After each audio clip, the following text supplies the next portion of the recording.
What got you there with What got you there with Sean DeLaney? What got you there with Sean DeLaney? What got you there with Sean DeLaney? What got you there with Sean DeLaney? What got you there with Sean DeLaney? Today on What Got You There, we are joined by Greg, the Beast, Gurenlian. Greg is a professional lacrosse player with Major League Lacrosse and co-owner of the Face-Off Academy, which is the world's premier face-off training company.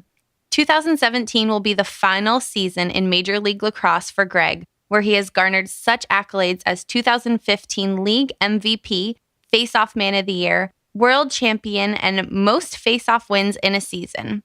In this episode, Greg talks about how he built community in his former company, Brawlic Strength, and how he uses those same principles in the Face-Off Academy.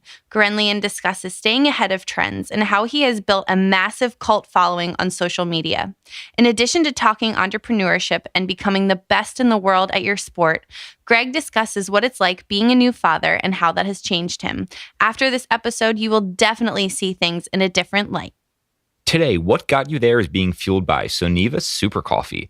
Soniva provides an organic bottled coffee blended with lactose-free protein and MCTs from coconut oil for all-day energy. Grab a bottle at your local Whole Foods market or use discount code WGYT at drinksupercoffee.com for 20% off your order. Are you looking to finish the latest thriller, such as The Girl on the Train, while you're at the gym or in the car? Well, now you can. For listeners of What Got You There podcast, Audible is offering a free audiobook download with a free 30-day trial to give you the opportunity to check this out. Head over to www.audibletrial.com/whatgotyouThere to choose from over 180,000 titles to select the book you want to hear next. Greg, welcome to What Got You There. How you doing today? I'm doing great. How you doing? I'm doing very well. So before we dive into your story, the method to the madness with the Beast, what do you do to start your day? Any morning routines or rituals? My morning routine has drastically changed in the last 6 months. Now that I have a son, and I stay home with him most days of the week. So I get up at around anywhere between 6:30 and 7:30. And depending on when my wife needs to go to work, and I take him downstairs, make my breakfast. He watches me make breakfast, and for some reason he thinks it's funny, so he watches. Then I feed him and we hang out. And then when he goes down, he goes down like clockwork for his 9 a.m. nap. So that's when I get my shower and start getting work done throughout the day. So that's kind of how my morning starts every day. Gotcha. Yeah, no, big change 6 months ago. We'll definitely dive into that, what it's like to be a father now. But what was your routine like prior to having kids? Any major differences? Yeah. For a long time, I was a strength coach in New York City, and I used to get up at 4:45 every day. And I did that for about 7 years. And I would work from about 5 or 6 in the morning until 2 or 3 in the afternoon. And then my day would end. So I used to just wake up, get a shower, and go. Now, when the Face-Off Academy took off a couple of years ago, it changed where my wife would actually wake up before me. She would go to work, and then I'd wake up at 8 o'clock, I'd get my lifts in. I'd start doing, working on the social media aspect of what I had to do. And then I would work in the evening. So I would actually drive to my clinics 3 times a week, whether it was in Long Island or Westchester. And then I would get home really late. So I was the one working late and waking up early in the morning. Gotcha. Yeah, you mentioned the Face-Off Academy and how you guys have grown their social media. Definitely want to hear about that a little bit later in this call. But for my listeners who are not familiar with you, you want to just give a little background on yourself, who you are and what you currently do? Yeah, sure. I'm from Philadelphia originally. I went to Penn State University and I played lacrosse there, studied kinesiology. And then when I graduated, I immediately became an assistant strength coach for men's women's basketball at Penn State under Brad Pantal. And then I got drafted to play in Major League Lacrosse. It's a professional sports, lacrosse league. We played during the summer, and I was drafted by Rochester, New York. So I was during the week working as a strength coach on weekends. I was traveling to Rochester and playing games. And then I moved to New York in 2007 and started working for Reebok Sports Club in New York City. And I was traded at the same time to San Francisco Dragons. So I was playing on weekends. I was traveling every Friday to play. And during the week, I was working as a trainer. And then in 2008, I started my own company called Brawlix Strength, where I started training people, mostly athletes, and I would train them throughout the day. And then on weekends, I then got traded to New York. So it made my life a lot easier. So during the week, I would be a strength coach about 12 hours a day, and then I'd play on weekends in the summer. And then we started the Face-Off Academy, which is my position, face-offs for lacrosse. And we started that in 2012, and I sold my rights to the Brawlix Strength, and I started working with that with a couple co-founders, and I became one of the co-founders of the Face-Off Academy, and it took off. And I guess the rest is history. I've been playing for the New York Lizards ever since. This is going to be my final season in Major League Lacrosse as I do Face-Off Academy full time. Yeah, no, I appreciate how humble you were there, but let's get this one straight. I mean, you are the best in the world right now at face-offs, going to be representing Team USA next year. You've been MLL Face-Off Man of the Year, MVP, so an unbelievable background. But I want to know about the young Greg. What were you like middle school, high school, prior to get recruiting at Penn State?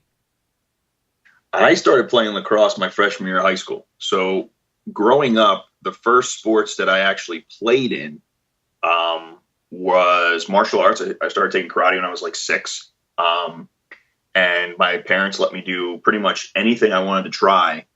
I was the oldest of 4. So I was kind of the guinea pig, and I tried all kinds of sports. The only sport I wasn't allowed to play was football. But I did pretty much everything else. So karate and wrestling are two of the things that I excelled at a younger age. And I kind of kept to myself a lot with a lot of things. I had friends and stuff, but I was really big into like drawing and reading comic books. I'm a total comic book and sci-fi nerd to this day. And then when I was actually very good at soccer. That was kind of my natural sport. And then my freshman year of high school, I picked up a lacrosse stick to play with my friends. And, I wasn't very good at first. So for people who don't know about lacrosse, face-offs happen at the beginning of every quarter and after every goal. And basically it's a wrestling match between 2 players to get possession for the ball after every goal. And since I couldn't catch and throw yet, I thought, hey, I'll try the face-off position, because that way the ball's already on the ground and I can just get it out to somebody who actually has stick skills. And apparently I was a natural at it, and I developed my skills as time went. So I played a lot of sports, and I think my ability to my wrestling background and stuff really helped a lot for me to have that natural ability to start playing lacrosse. Yeah, you mentioned the wrestling, and wrestling is such a one-on-one sport where you've got to be in your own head and be so tough. Do you think if you didn't have that background, you'd be as successful as you are at the face-off position? Certainly not. I think karate gave me the best mentality. When I look at, I'm the oldest of 4, like I said, and I have 2 younger brothers who also faced off, but I taught them when they were younger, and neither one of them particularly wrestled, and neither one of them did karate. And we're all from the same genetic gene pool, but they are very, they don't have any kind of flexibility. And I'm extremely flexible. But I also think the best part about martial arts is having that sensei. And I had a sensei, Jamal Benin, who was an extension of your dad. And I learned a lot of discipline, and I learned the gains that can be made when you are selfless and you give up the idea of, being all about yourself, and you become part of a community. And I think that really helped me mentally get through a lot of things. You mentioned that sensei role. How important do you think that is for kids today to have, whether it be a mentor, a sensei, a coach they can look up to and learn from? I think it's more important than it's ever been. I think, especially being a father now, I could see how quickly things can turn. The social media world has changed everything. Messages can get into a kid's mind at lightning paces now. When I was growing up, I had no idea what a kid from Ohio thought, and now someone from halfway across the world can message a kid on Instagram and ruin their life. And it's a scary thing right now. And I think I take the part of being a mentor very, very seriously when I do stuff. And I think any of the coaches that work with us at the Face-Off Academy are taught very quickly that before you work with us, you have to understand the ethical, the moral, and the psychological part of what being a coach is. And I think too many people chase the dollar signs, but they don't understand what kind of effect, positive or negative, you can have on a kid with the way you act. My parents never taught me to hold doors open or to say please and thank you. I just knew to do it by watching them. And I think respect is given because the people that you look up to do it. And I take it very seriously. No, I love that approach. How do you think, because I feel like you do a great job dealing with social media now. I mean, tens of thousands of followers. Obviously, every time you make a post, there's going to be negative comments. What do you say to the young kid who's listening to this, who might post something and all of a sudden he's got 10 negative comments coming his way? Comments can affect you. Your reaction to comments can affect you.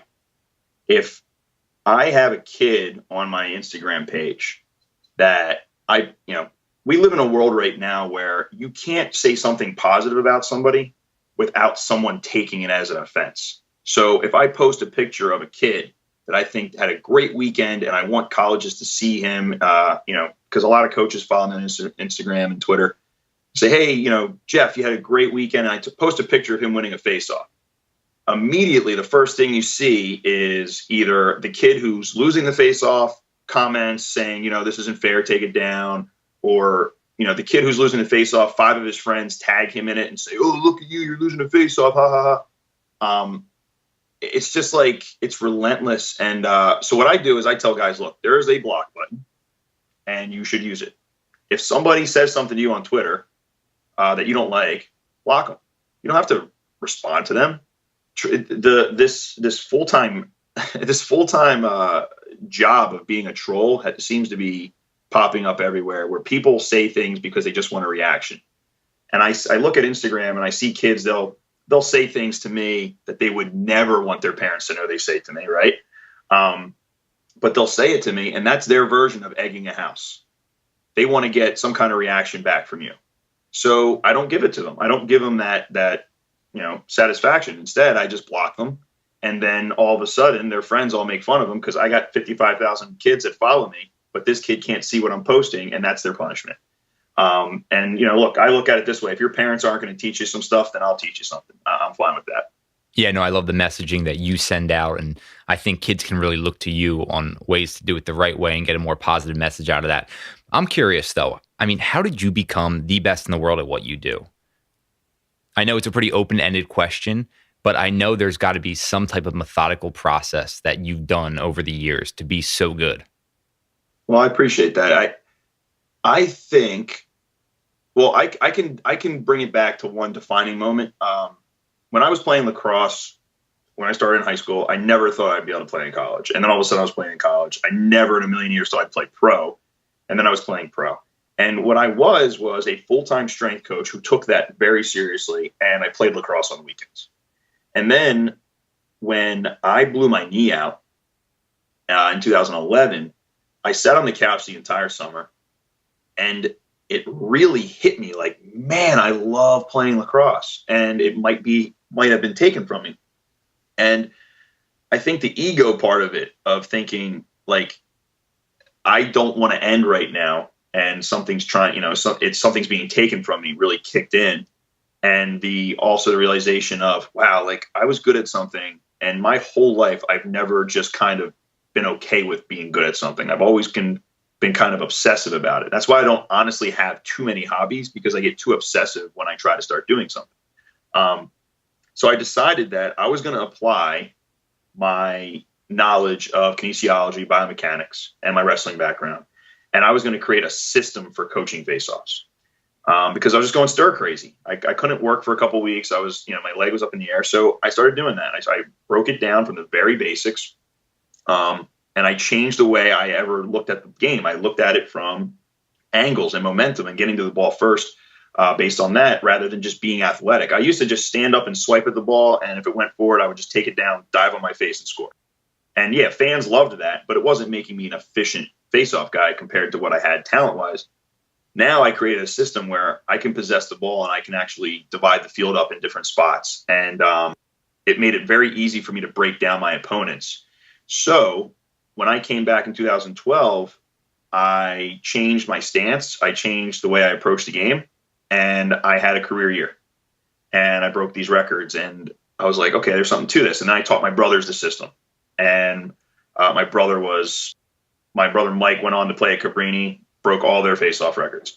Then I started teaching some kids in the city how to face off, and they started getting scholarships. And I was like, okay, there's definitely something to this. And then what that did was me breaking the system down helped me incredibly. And then when you coach something 5 days a week and then go and play on weekends, you're just so much better, as opposed to teaching strength and conditioning and then just picking up a lacrosse stick on Friday. So I saw the immediate impact of that. And then I decided that I was just going to look at the game, and I wasn't going to be emotional.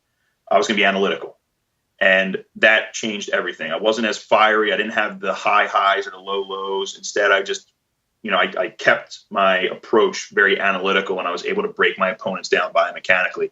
And I think, that combined with my knowledge of strength and conditioning and my ability to stay in shape and fend off injuries, I think has given me the staying power that 99% of face-off guys don't have in the MLL. I was so intrigued how you were going to answer this question. I didn't think that's how you were going to respond, but I am so jacked up that's the direction you went with this. Because just reviewing your stats and everything, you can clearly see that you got remotivated, redetermined after that knee injury. And just side note, was your knee injury at Hofstra? Yeah. Okay, I'm pretty sure I was with Denver that game, and I remember seeing you go down. So it's been so fun watching your progress from that date. And then so we'll get more into the Face-Off Academy, the entrepreneurial side of that. But you mentioned the science of face-offs. And for anyone who hasn't seen the sport of lacrosse, you truly have broken this teaching method down to a science, where I think an avid fan or a novice fan might just watch and see guys scrapping around. But the science you teach is unbelievable. And we'll definitely have to link up some of your coaching videos, because you truly teach this at a different level than anyone else on the planet. And I would say that you are having the biggest impact on college lacrosse right now, based on the amount of kids you've coached at the face-off position and the importance it is to that sport. So I feel comfortable in saying that you are having the biggest impact right now in college lacrosse from a high school level. It's pretty cool to see that.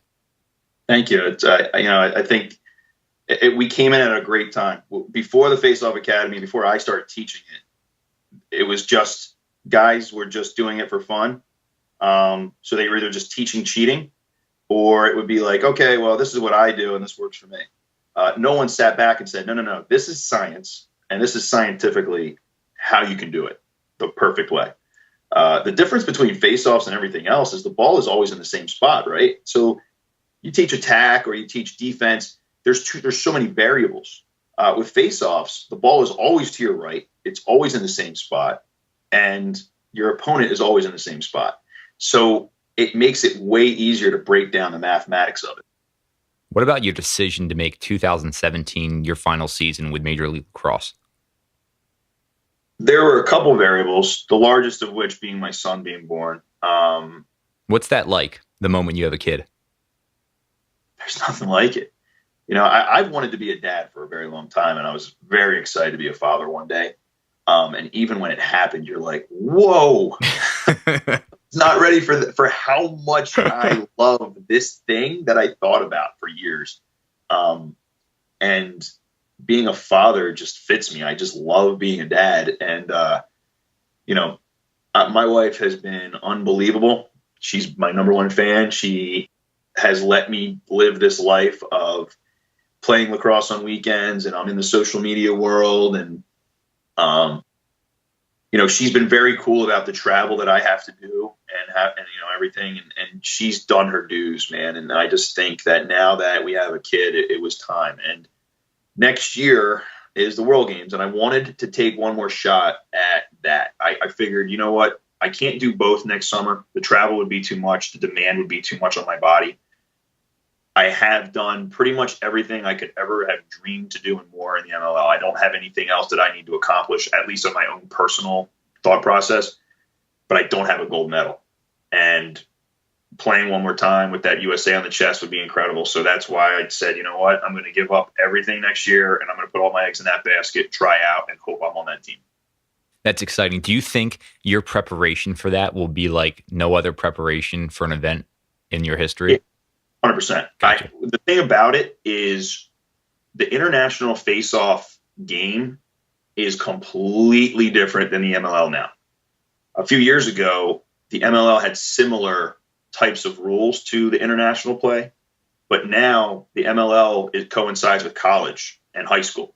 So it's a much wider open, quicker, cleaner face-off, as opposed to international rules. Guys are, they're 2 or 3 fingers up on the plastic. They're leaning tight over the ball. It's a very quick whistle. You can keep the ball in the back of your stick and exit with the ball stuck in the back of your stick.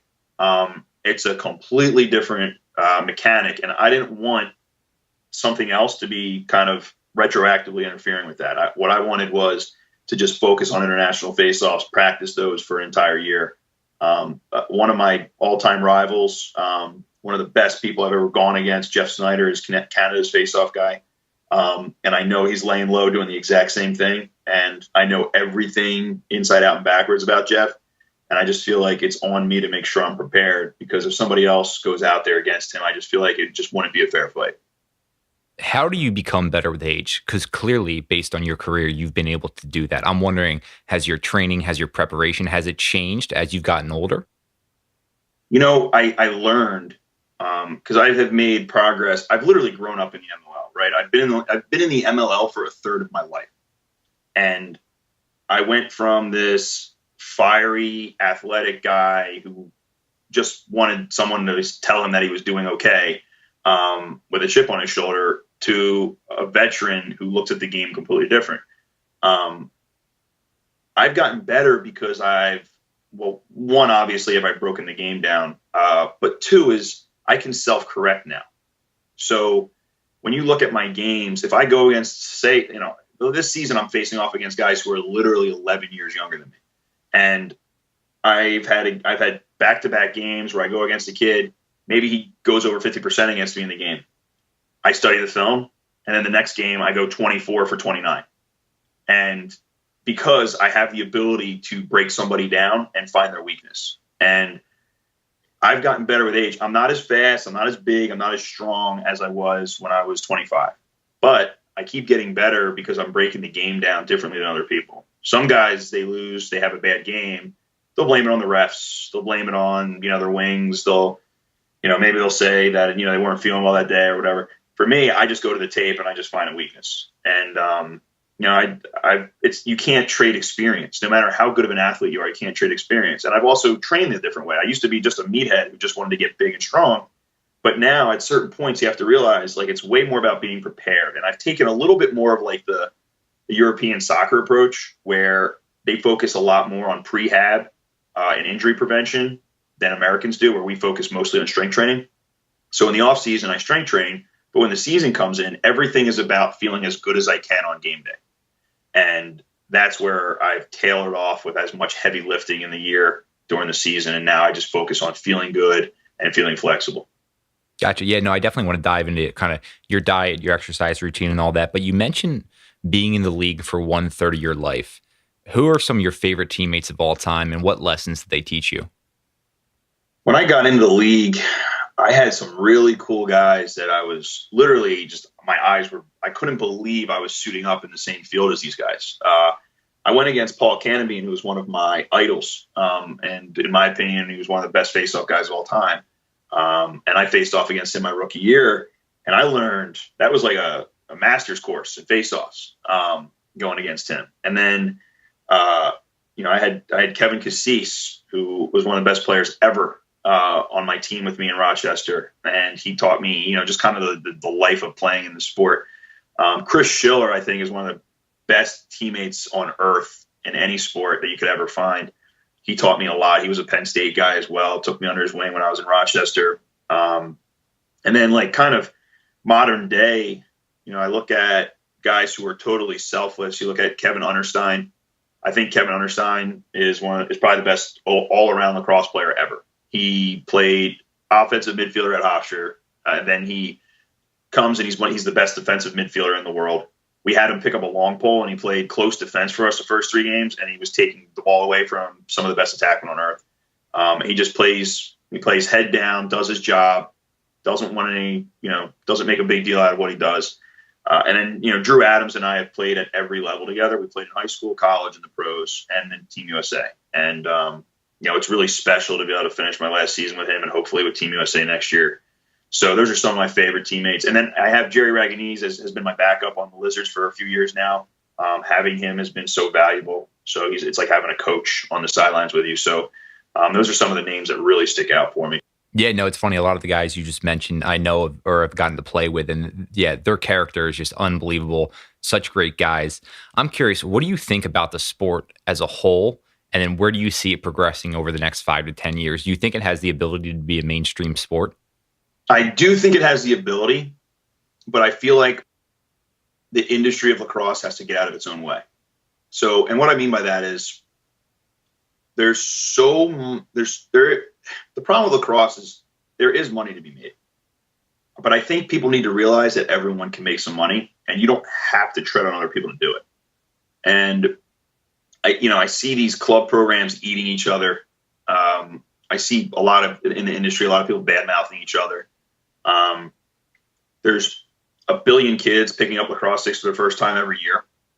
And I feel like people are so obsessed with making a buck that we're not doing right by the kids as much. And, recruiting, thankfully, hopefully it chills out a little bit. I think with the new, they had kids were committing before they even played 8th grade lacrosse, which was getting totally out of hand. And it gave me nothing but headaches. And now the legislation has pushed it back to September 1st, your junior year, where you're allowed to make any contact with coaches. I know some people are still going to go around rules, but at least that helps. If lacrosse can find a way to just shake hands and put up a white flag for a second, everyone can just chill out, then I think we could be good. Like, for instance, 2015, the MLL, I thought, had reached probably its best year yet. We were everywhere. We were on Watch ESPN. You could watch us anytime. We were on CBS Sports. You could find local channels where, I know all of our Lizards games were on MSG. Games were being announced and played in bars and people were watching. And I know the championship game when we played Rochester was a packed house in Atlanta. Everyone felt really good about the direction things were going. And then, we started Lax Sports Network, and I thought that was a good move, but the players weren't behind it. And I felt like it divided everybody. And now we're at a point where you can't get any games anywhere unless you're paying, $6 a month, which to me is worth it as a lacrosse player. But what we're realizing is new viewers aren't coming into the fray, because someone who's never watched lacrosse isn't going to suddenly have a lightning bolt moment and say, I feel like paying $6 for something new. I think it's going to be lacrosse, and then just sign up for an online subscription. So we don't have a way of really reaching new viewers. And the reason I'm focusing on ML lacrosse is because you have the best players on earth playing with the best rules, the fastest rules. So anybody who goes to an ML game and anybody who watches on TV is not going to be bored. They're going to be entertained. Problem is we're not getting new viewers, and it's stunting growth. And that's a serious issue. And I feel like we need to find a way to get people back on track. Now, the problem is you have professional lacrosse, Major League Lacrosse is playing throughout the whole summer. You have college lacrosse plays in the spring. And then you have the indoor lacrosse, National Lacrosse League, that plays from the fall all the way through into the spring. And then these kids are playing club summer tournaments all summer and then into the fall. It's like, dude, there's no season anymore. So people are just getting wiped out with lacrosse. So we have to find a way where the NLL, the MLL can come together and consolidate this league. And a lot of the players have been talking about it. And I've made a vlog recently that we're going to release about us discussing those players. But we think if you had indoor lacrosse every Friday night, and then you had college lacrosse on Saturdays, and you had pro lacrosse in the spring on Sundays, everybody would get a chance to have their day. Everybody would get a chance to watch it. And we would all stay out of each other's way. And then we wouldn't spread this sport all the way through people's vacations and into the club lacrosse season and into football season. And that's the issue we have right now is, yeah, plenty of kids are picking up sticks, but the problem is it can't get mainstream unless it has pro lacrosse that people all over the country watch. That would be like there being no NFL, but yeah, we're saying, oh yeah, a lot of kids are playing football all over the country. That's great, man, but it's not considered a mainstream sport unless the pro level is watched, right? So that's kind of the issue we have right now. Gotcha. Yeah, no, I mean, like you mentioned, you got to pay the subscription. How are we going to get new viewers to this sport? And I'm very interested to watch that vlog of yours talking about that. And we'll also link up the vlog in the show notes. I've had a great time following you throughout the past few months during that. But we have a ton of entrepreneurs who listen to this podcast. I want to shift more towards that, how you went about growing your business, your social media following. I mean, how did you even start? Were you entrepreneurial as a kid? Did that transition after you started playing pro? It's funny. I was never entrepreneurial as a kid. I grew up thinking I want to be a gym teacher. I want a pickup truck, and I want a family. I just want to just chill. And a little different now, though, huh? Yeah, but you know what? To this day, I still think it would be a phenomenal life. But then I got into college, and I wanted to be a strength coach. I changed my focus on that, and when I graduated, you have two ways you can go about it. If you're going to be a strength coach, you can either work for a company, and that company would be, I wanted to work at Penn State. I wanted to be an assistant strength coach at Penn State, and then maybe go to another Big Ten school like Florida or something, and one day maybe be a head strength coach. The problem is your hours are dictated by the coaching staff. What you're allowed to do is dictated by the NCAA, and your tree, as far as where you can go and what you can do, there's a definitive ceiling there. It's not like head strength coach jobs at Division I big time schools are popping up left and right. And even if you do get that head job, like I said, you're still handcuffed by what the coaches want, what the NCAA is letting you do. So I was planning on getting my master's and working at Penn State as a grad assistant. And my buddy, Derek Howells, who also studied kinesiology at Penn State, he told me, hey, man, before you go into grad school, why don't you just come live in New York for a year and work at this gym that I'm working at, Reebok Sports Club. He's like, you're overqualified for it. You have a kinesiology background. You live and breathe this stuff. Try it out. Went in for the interview, got the job right away. And within 2 weeks, I had moved to New York, and I was living in a very tiny room that I was renting from a random person, as most New York stories go. So I was working at Reebok Sports Club, and I realized that in the private sector, it wasn't about qualifications. It was about selling yourself, right? So for the first time in my life, I wasn't working and getting paid based on my hours. I was getting paid based on my performance as far as how many people wanted to come train with me. So you have to provide something. The first time in my life, I'm thinking, I have to provide something that nobody else does. I'm in this gym. How can I get people going? So rather than just take the leads when someone signs up and just kind of like be a friend with somebody for an hour, I decided I was going to be that person in the gym who really pushed people. Because I was like, if I can kind of establish myself as the person who is like super passionate and get people to come, and basically I wanted people to gravitate towards me when they were on the floor and they weren't even training with me. Right. So my thought process was, you're not just the things you say, you're not just saying them to your client, but you're saying them so people around you can hear. And maybe you can get a couple people to be like, huh, man, that guy, like, I would love to work out with that guy. He really, like, he's pumping that person up, like they're getting after it. And it tended to work out. And the people that gravitated towards me were my kind of people. They were athletes. They were somebody who, like, really wanted to get in shape, change their lives. And that's the way it worked. I was training someone would come up and ask me my information. And what I decided was, okay, I'm in this building. I'm starting to build a client base, and I'm starting to fill my hours up. But I want more. I want my clients. I'm big on loyalty. I want my clients to feel like, man, like, if this guy ever walked away, then I would be in trouble, because, they get attached to the way you dive into their lives, the way you help them, the way you provide a 24/7 service. I was known for, if they texted me at night and said, hey, I'm at dinner, what should I order? Like, I was all about that. So I started a blog. It's called the Brolic blog, and it was on WordPress. And and it was very satirical. It was very like, you might read it today and be like, this dude was kind of angry. Like, this guy's talking about, food, but he seems like he wants to throw it at people. But, and I was super energetic. I was over the top because I was actually really excited about building a business for the first time. And so I gained this following. And then I started taking people, and I said, look, I'm going to start a class out in the park, and we're going to call it Brolic in the Park. And all my clients were like, that's awesome. So I would literally drag a bag of kettlebells and ropes and stuff into the park, and we would just train together in stations. And we started getting a big following. And then all of my clients, I put them on one email list.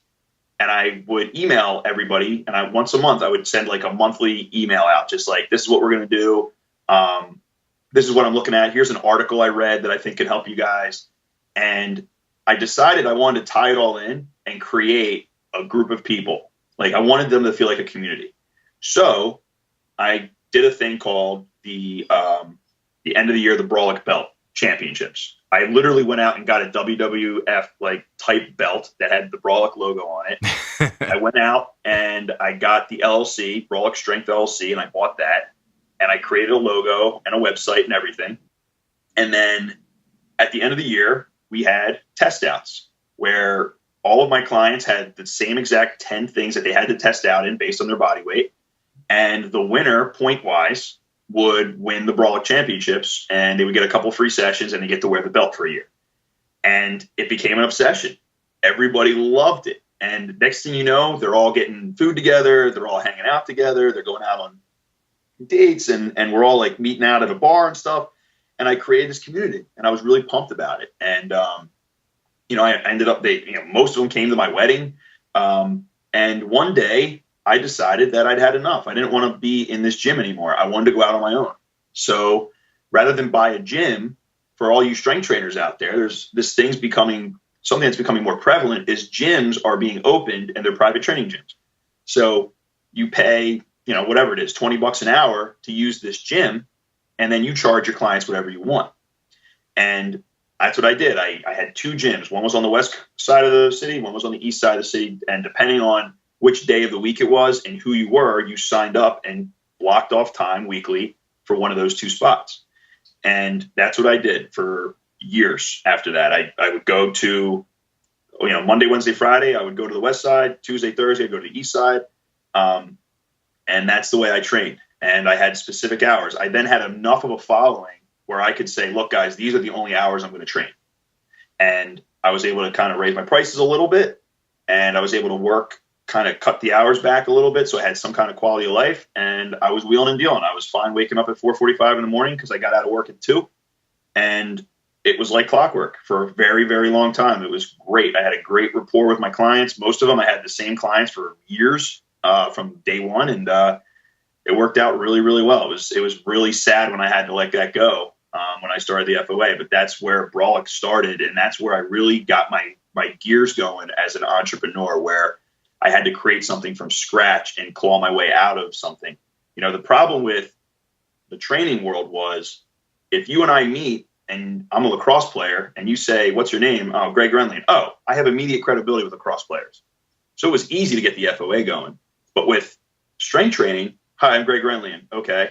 Now I have to prove to you that I'm a better trainer than the person you've seen before, right? So that was the real sticking point, was I had to really prove to you I knew what I was doing. How do you determine your worth? You talked about raising your prices. How do you understand the market and know what your value is? It's a great question. So the problem is you look at a linear model, right? There are a definitive amount of hours in a day. And based on what you charge, that is the ceiling in which you can make each day. So what I was doing was I was looking around and I was talking to random trainers that you befriend, when you go to gyms, and they, you ask just in passing, like, how much do you charge? What happened was when I was taking people out privately, the gym I was working at was charging people $110 an hour. They were paying the trainers $20. So the margins that they were making were pretty insane. So my thought process was, hey, I'm going to leave this gym. If you come with me, you don't need a membership fee, but I'll only charge you $90 an hour. And it was like, done. You mean I can work out with you 3 times? Most of my clients were people that only trained when they came to train with me, right? So they all trained either 3 or 2 times a day. 2 times a week. And the rest of the time, they kind of just went on a run of their own or whatever. So for them, it was like, man, I'm saving like $250 a month on the fee for the gym, and I'm saving $20 an hour on paying Greg, and I get to still train with Greg. Done. So when I left that gym, Reebok was not happy with me. About 30 people canceled their memberships within that week, and I swear they had a sniper on the roof if I walked into that gym. So that's where my base started at, 90. And then what I did was I said, you know what, if you are going to stay with me, then I'm just going to grandfather you in. So I kept a lot of those people at $90 an hour for a long time. But what you do is incrementally based on the market and based on how good you think you are, you'll raise that price for incoming clients. So what I did was I said, okay, so here's the model. What I'm going to do is I'm going to reward people for training with me for a longer period of time. So you could buy 30 sessions, 20 sessions, or 10 sessions at a time. The 10 sessions, $150 a session. So that's a $1,500 package. And then we knocked it down, 10 or 20 bucks for 20, and same thing for 30 per session.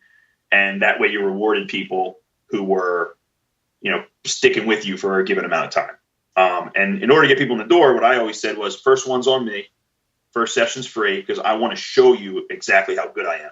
And you can only do that if you believe deeply in yourself.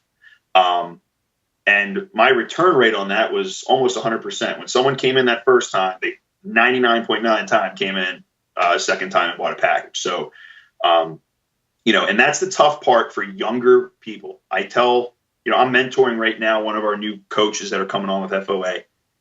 And I told her, I said, what you have to do in this, and if you're going to be an entrepreneur in anything, is one, you have to know this stuff so deeply that no one can question your expertise. So that's step one. I don't believe that you can be that good at this, at least in a real way, unless you are so deeply convinced in your own right that you are a total master of this. Then if you do that, step two comes, and that's where you have to know your worth. And you don't budge on that. So if somebody comes to me as a face-off coach and says, hey, I want you to just come over to this field for me and work with my 20 kids and I'll pay you like $200. It's like, I will absolutely not do that. There's zero shot I'm doing that. And that's just because you have to know your worth, because people will take advantage of you. That's the real world, right? So if you're a young kid, the way a person will approach you in business is completely different if you're 22 years old as opposed to if you're 40 years old, right? Because that's just someone who is seasoned will look at you and go, I can get a lot out of this person, because they don't know any better. So you have to be an expert. And then once you're an expert, know your value. And for me, it was, I'm not going to budge on my prices. And if you don't think that I'm worth that, then I don't have any anger towards you. Feel free to go train with a person who's not as good as I am. And that's totally fine, because I understand this is expensive. And that's just the way I looked at it. And it paid off in spades, because I didn't waste my time with people that didn't understand my value. Today's podcast is brought to you by Audible. Get a free audiobook download and a 30-day free trial at www.audibletrial.com/whatgotyouThere. Audible has over 180,000 titles to choose from for your iPhone, Android, Kindle, or MP3 player. I'm a huge fan of Audible and definitely recommend checking it out. If you're looking for a way to stay energized throughout the entire day, grab a bottle of Soniva Super Coffee. Soniva is something I drink on a daily basis. It's an organic bottled coffee blend with lactose-free protein and MCTs from coconut oil, which provides me with clean, all-day energy. Head to your local Whole Foods or use discount code WGYT at drinksupercoffee.com for 20% off your order. Soniva was founded by 3 college athletes who are brothers and wanted a cleaner way to stay energized throughout the entire day. One thing I think you're unbelievable at is building community. You mentioned that with the gym business and then what you've done so well with the Face Off Academy. How do you go about building that community? And with social media today, how quickly everything changes, how do you stay on top of trends?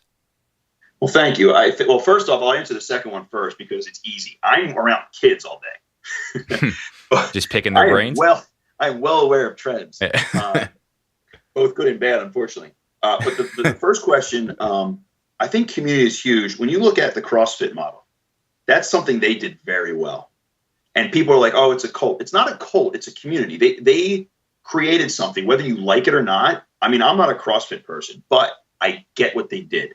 They took the idea, especially for athletes, and said, hey, man, don't you miss like being part of something? Don't you miss like being in the gym and training with like your teammates, come over to this gym. We're going to give it its own vernacular. So part one is create your own vernacular, right? You create your own ecosystem. So they said, no, it's not a gym, it's a box.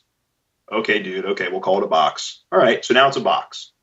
And now the workout of the day was something that's been used in the strength training industry for years and years and years, but they called it a WOD. Now it's a WOD, guys. Yeah, it's a WOD. Okay, yeah, are you doing the WOD today? Let's go to the box and do the WOD. Okay, so now they created their own vernacular. So now you feel part of something. And that is one of the most elemental desires for anybody. Go to any tiny kid and play peekaboo with them, even as a total stranger. You'll be their favorite person in a minute. And the reason is that kids love being in on something. So if I look at a kid and I go, peekaboo, and then I cover my eyes, and then I do it twice, they're like, oh, he's going to do it again. Oh, he's going to do it again. And they're in on the joke. That doesn't change. It just becomes more sophisticated. So for adults, we love the fact that, oh, yeah, we know what a WOD is. That guy doesn't know what a WOD is, though. He's not a CrossFitter. And then they start training together every single day. And then they multiply that and they create competition within the community. So now you have the box and all the people who train at it are training for a competition. They might call it a regional or whatever against the guys across town at the other CrossFit box. So now you've got community and you've got competition within that community. And these people are pushing each other and they're going against each other. And that was the genius of CrossFit. Yes, people are getting hurt at an alarming rate, but you know what? They keep coming back because they love being part of the community. So when we started the FOA, all I did was duplicate what I did with Brawley. We created the hashtags, right? Hashtags are easy. FO Army, done. Face Off Academy, FO Army, Face Off Athlete. We started creating our own vernacular. Then we started creating our own vernacular as it pertained to our system. So kids all started, oh yeah, it's a defensive draw. Oh, okay, yeah, that's a jam, or that's a pinch and pop, or that's a backdoor exit. Kids started understanding the vernacular. Then we did the same thing that any other good business does, is we took it and we said, the three owners, original owners, Chris and Jerry and I, we are going to duplicate this with the exact same vernacular, just in different areas. So Chris took over Chris took over Maryland. Jerry took over New Jersey. I took over New York. And my brothers took over Philly. And we said, we're going to teach it the exact same way. Same warm-up, same vernacular, same adjustments, same everything. So that if a kid from Philly drives up to New York, he will be able to hop in, do everything exactly the same without being lost in any way, shape, or form. It's just a different pair of eyes and a different personality coaching him. And kids love that. So what happens is you take that aspect of it. They feel like they're part of community. Then you preach the values. So for us, everybody that was teaching face-offs before taught cheating. We said we're going to have success with honor. You're going to beat everybody, but you're going to do it without cheating. So then the kids' chins start to go up and their chests start to puff out. And then you start getting emails from parents. Oh, it's not just he went 10 for 11. It's he went 10 for 11 and the kid was totally cheating that he went against. And now everyone has this like, we're beating people. We're all part of this thing together because we're beating the bad guys. And then we had to tie it all in. So what do kids love? They love Instagram. They love shout outs. They love recognition for what they do. So every week when we did our draw days, we would post the winners of every draw day. And that's where the Face Off Academy really blew up because kids started following us and they started.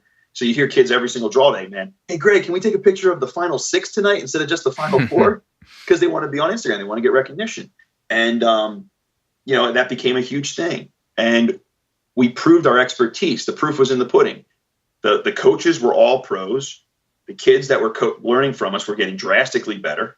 Then we started helping with recruiting. So what we did was we said, okay, how can we really help with recruiting? We're going to go out and we're going to offer our services to college coaches for free.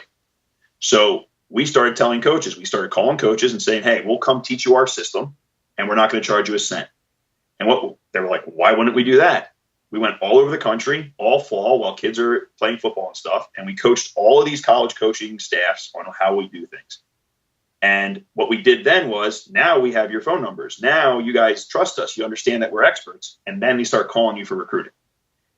So now our kids are getting better. They're part of a community. They have the same vernacular. All the parents are becoming friends. and all the kids are getting recruited, and they're all on Instagram. And from there on, it was easy. It was just, and my biggest rule was, look, when you're successful, people who are doing this before you are going to hate us. Never, ever respond. Let bad people say things about you. Because if you have a group of people that don't like you and they're bad-mouthing you, it's free advertisement. We had guys the first summer, Face-Off Academy, don't go to the Face-Off Academy, don't go to the Face-Off Academy. And all parents were doing was going, wait, there's a Face-Off Academy? And kids were flooding in the door. And we never respond. We're always just going to take the high road, do our thing. And we built a community. And the last final piece of this was the National Showcase. So we started the National Showcase. The first year, we literally begged kids to come from all over the country. We got about 70 guys paying almost nothing. And it was a national tournament for face-off guys. And we paid a whole bunch of coaches to come. And it was a huge success. The next year, we sold out in 48 hours. And then the next year, we sold out in 24 hours. And now we're actually giving kids golden tickets throughout the summer so they can get online access to sign up early. And the National Showcase brings 250 kids of the best in the country into one room for a whole weekend with 40 college coaches coaching them. And parents leave every time going, oh my God, I would have paid twice as much for this. And now they're all friends. We got kids from Oklahoma and Kansas meeting guys from Long Island, and they're all friends. And that brought everything in together. So now we're the experts and we have the best event. And it's like, just do what you do, man. Just keep doing what you do better than everybody else. Man, I love how methodical you guys are. I'm even wondering, how do you go about taking the risk on something like going out to all those colleges? I mean, that's a huge time and money investment without really being able to see the return that well. How do you guys, as a company with 3 founders, decide you're going to do that and take that risk? That comes back to the first most important detail, is be an expert at something, right? So my thought is, I don't know the guys at Marquette, but I'm going to offer to come out there, and I will fly out there and I will explain how we do this. And if within 10 minutes, if you don't sit there and go, this is the guy we should be talking to all the time, then I don't know what to tell you. And they never, knock on wood, no one's ever done that. They've always said, okay, well, I need a kid this year. I need a kid this year. That it always turns right into, I trust you now, because we know what we're talking about. And you have to have concrete self-confidence in what you're doing. And don't alienate it. Don't try to spread yourself too thin. I feel like a lot of guys will come into the league and, they'll have a good year as a face-off guy, right? And then they sit there and go, oh, okay, well, I'm going to start these camps, and we're also going to add attack, and we're also going to add goalie. We're also going to be, sports network. And you're like, dude, you're just a face-off guy. Just be a good face-off guy.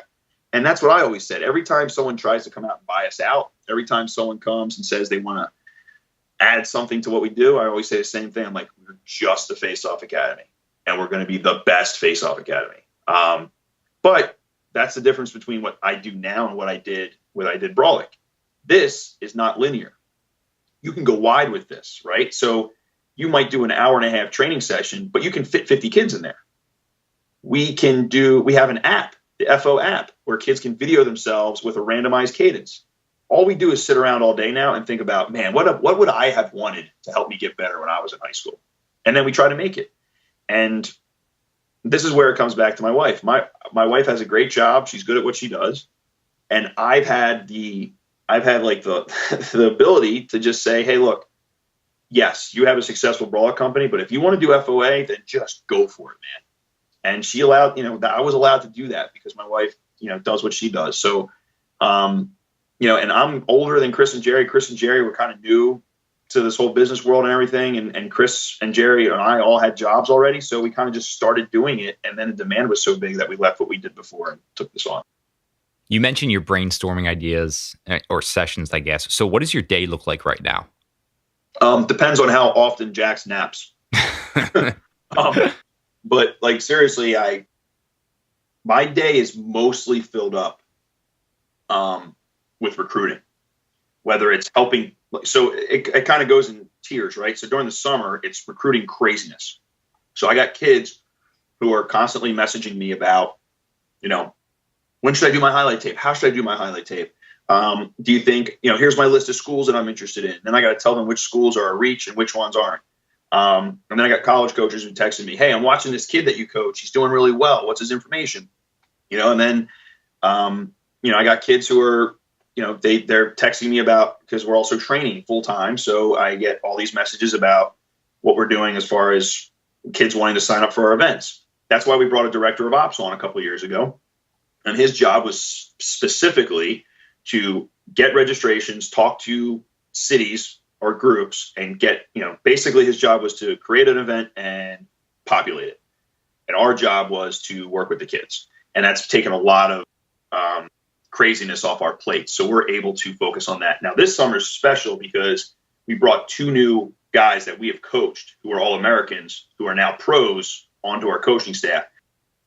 Ben Williams at Syracuse, he's going to Minnesota. Jake Withers from Toronto originally, or from Peterborough originally, it was an All-American at Ohio State. So they're going to be joining us, and they're going to be taking over those areas. And no one's ever done face-off training in those areas. So it's going to be huge for us. We also we started the Draw Control Academy. That's the women's side of things.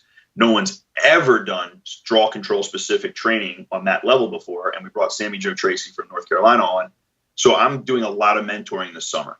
And we're trying to get them up to speed because we vet who we bring on a lot before they're allowed to coach. So that's kind of like, I'm raising a kid, and I'm also trying to bring 3 young pups up into the rankings so that they're prepared to do what they have to do and be successful. Yeah, that's what I'm wondering. I mean, you've got so much stuff going on. So you even mentioned those brainstorming sessions where you're trying to think of new ideas. How did you even find the time or mental capacity to do that to accelerate your business? I got to be honest with you. I don't know. Just get lucky? It's you know what it is the beauty of group chats right now. So we have a group chat where it's all the FOA guys. We have a group chat where it's just me, Chip, Chris, and Jerry. We have a group chat where it's most of us. We have a group chat where it's Dan and then all the FOA, who Dan's our director of ops. So what we'll do is when it's a really big thing, Chris and Jerry and I will just kind of be like, hey, what just popped in my head? What if we did an app? And then we would just kind of be like, hey, you know what? That's a really good idea. Let's get on a phone call. And usually our phone calls happen while we're all in the car around 7 p.m. going to our draw days. And we'll talk for 15 minutes about what needs to be done and how we need to get it going. And that's kind of how we do things. We do it on quick conference calls between a small group of us, and then us owners then, matriculate that idea down to everybody else and tell them exactly how we're going to do it. The problem with the way we do business right now is we're never in the same room all together at the same time. The only time that happens is when we have our national showcase in December. We're all together for a weekend, but we're focusing on that because that is an enormous undertaking. So we have to have communication has to be incredibly on point. And guys have to when guys get brought on, they have to understand you are expected to perform at this level. There can't be you go dark for 2 days on your phone going crazy on a vacation. There can't be you were hungover one day and you couldn't show up to a clinic. That will be an immediate termination. You are a face-off academy coach that's expected to be a professional at all times. What you do on your own is fine, but we need to have access to you 24/7 because that's how our business is. We have to be able to get a hold of you. So essentially it's like a company working with everybody working from home every day and assuming that they're doing what they're supposed to be doing. So it's not easy. It's very stressful. But it's the price you pay to not have someone telling you what to do, and we try to make all of our different coaches, we're all in the same playing field. We're all equals. And we try to treat each other that way. Some incredible advice there. I mean, I could go on for hours talking about the business side of things with you. I know your time's tight. So we got one final question before we link my listeners up with you. If you could have them implement one thing into their lives, what would it be? Into the listeners' lives? Yep, anything. If you could have one thing, it's the ability to shut up. I don't learn anything when I'm talking, right? The ability to sit back and take a constructive criticism or sit back and take someone's advice. Obviously, if you're listening to this podcast, you have that ability because you're searching for knowledge as we speak. But you can't be afraid to fail because if you're failing at something, you're trying. So when you go out and you have a meeting with somebody who might be a potential investor, when you go out and you think you've hit it on the nose, you have this idea. First, ask yourself, are you a total expert? Do you have every answer to what anybody's ever going to ask about this? And if you give that answer, are you going to be able to answer any backup questions perfectly? Then go into that meeting and listen to the answers. Don't listen for the answer you want. Listen to the answers you get and take it humbly and sit there and listen to it and dissect it. And then go back to the drawing board and fix.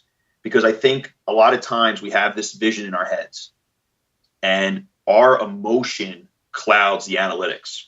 And I'm a victim of it too. I've done it where you sit there and go, I really want to do this. But then you find out from an expert on something that might be something that pops up that you had no idea about. And you don't take that criticism the way you should. And I think you have to be able to do that. That's awesome. For my listeners who want to stay connected, want to continue to learn from you, where can we direct them? You can go to thefaceoffacademy.com. You can also go to GregBeast32 on any of the social media platforms, particularly Instagram and Twitter. And you can also email me at foabeast@gmail.com. Awesome. We will be sure to get all that linked up. Best of luck in your final season this year. We'll definitely going to be following along. So thanks so much for the time today. Thank you. Really appreciate it. What got you there with Sean DeLaney? What got you there with Sean DeLaney? What got you there with Sean DeLaney? What got you there with got you? Thanks for listening to another episode of What Got You There. If you enjoyed today's episode, please leave us a review on iTunes and also share with your friends. Thanks so much. Looking forward to talking with you next time. If you want to stay up to date on all things I'm working on behind the scenes and everything we've got going on at What Got You There, head over to whatgotyouthere.com. You'll also be able to see more on podcast guests and what they're doing. Thanks to Justin Great for providing us the intro and outro song. If you like his music and want to find out more about what he's working on, head over to justingreat.com.